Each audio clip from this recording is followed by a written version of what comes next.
Hello வணக்கம். இப்போ youngsters நிறைய கம்ப்ளைண்ட் பண்ணுறது பேக் பெயின் இல்லைன்னா நெக் பெயின் சொல்கிறாங்க.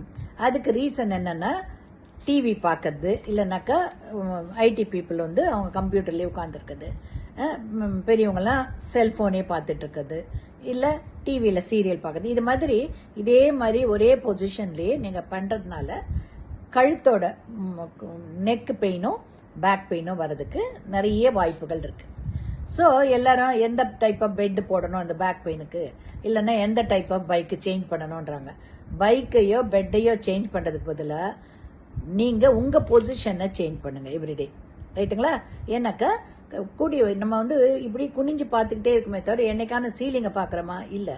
அதனால் நம்ம செல்ஃபோனே பார்த்தாலோ இல்லை கம்ப்யூட்டரை பார்த்துட்டு இருந்தால் கூட இன்பிட்வீன் நீங்கள் பொசிஷனை சேஞ்ச் பண்ணி சீலிங்கை பாருங்கள். அண்ட் பெண்ட் பேக்வேர்ட்ஸ், அப்புறம் bend forwards, right side, left side, இந்த மாதிரி உங்களுடைய பொசிஷனை இன்பிட்வீன் மாற்றிக்கிட்டே இருங்க, ரைட்டா? பெட்டை மாற்றுறது பைக்கை மாற்றுறது மெயின் இல்லை. நீங்கள் உங்கள் பொசிஷனை நீங்கள் அடிக்கடி சேஞ்ச் பண்ணிகிட்டே இருந்தீங்கன்னா அந்த மசில்ஸோட ஸ்ட்ரெயினும் போனோட ஸ்ட்ரெயினும் குறையும். ஓகேங்களா?